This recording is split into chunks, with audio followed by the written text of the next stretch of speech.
What's up, mamas? Welcome back to my channel. And if you're new to my channel, a special hello to you. My name is Nicole with Kids OT Help. So as some of you guys may already know, fine motor skill development is critical for our toddlers because it lays the groundwork for things such as being able to write your name, zip up a sweater, tie your shoelaces, and so much more. So today, I'm gonna be sharing 3 very simple fine motor activities that you can absolutely implement at home with your kiddo. I'm also going to be sharing some ways in which you can modify these activities. That way you're giving your child the appropriate challenge, and it's something I like to call the just right challenge. But before we get going, I want to let you guys know that today's video is sponsored by the Fine Motor Impact. The Fine Motor Impact is a small business run by a group of therapists who create these really fun, all-inclusive fine motor activity kits that target not only your little one's fine motor skills, but also their speech development. Something I really love about these kits, aside from the fact that they're obviously effective, is that they have this homemade feel to them. And that may inspire some of you crafty mamas out there to put together your own fine motor kits. If you're interested in learning more about these kits, I'm gonna leave a link in the description box below. All right, my friends, let's get into it. So I'm gonna start with the simplest activity and then I'll work my way up to the most challenging activity. The first of the 3 activities is placing these thin plastic sticks into a plastic container.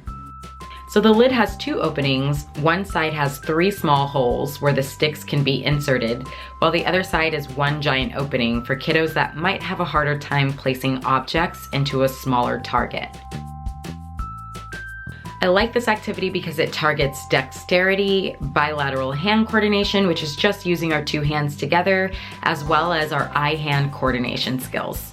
The bright colored plastic sticks are visually stimulating and are small enough to require increased attention when picking up and placing. So if you're looking to increase the challenge to this particular activity, what I would do is replace the plastic sticks with something smaller like toothpicks. It makes it a little bit harder to grasp and place inside the container. So the second activity in our video today is what I like to call Feed the Bunny.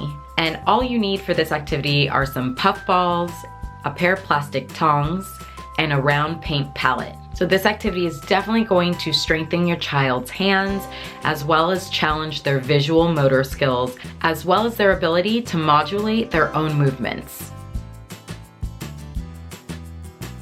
So I modified this activity by starting with larger puff balls, so that way Kai would be successful and not get frustrated with a novel activity. That is something that I would really encourage you mamas to do at home with your kiddos. Start with what I like to call the just right challenge. So I like to explain this in the way of Goldilocks. So you don't want something that's too hard, you don't want something that's too soft or too easy. You really want to find that middle ground where it's just enough stimulation and just enough of a challenge to keep your little one engaged and stimulated. So since the tongs are a bit big, Kai is using 2 hands to squeeze them together. The good news is that this would certainly grow with your kiddo, but if your little one is having a hard time with the bigger tongs, it's easy enough to replace them with a smaller pair.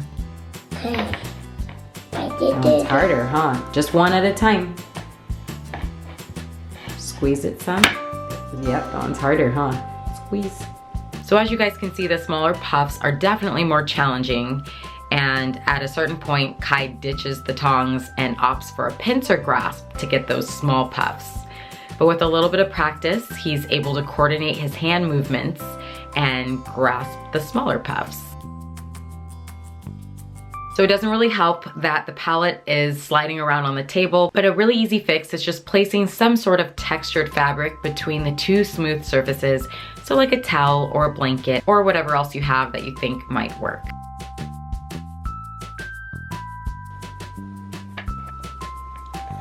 Yay!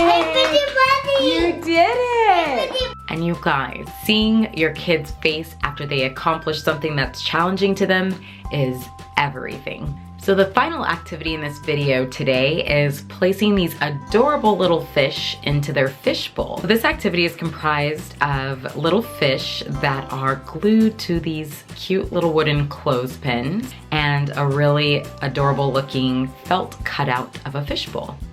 So again, this activity is definitely gonna strengthen your kiddos' fingers and their hands, and it's really gonna challenge their motor planning abilities as well as their visual motor skills.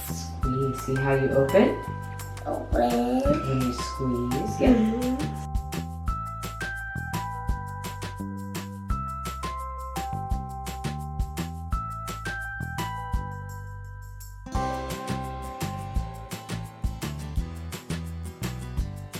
You can see that he needs both hands just to open the pen.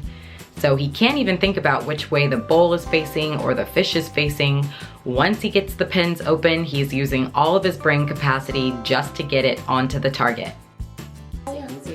So you guys are looking at Kai making all sorts of faces and even drooling at one point to try and will this pen open.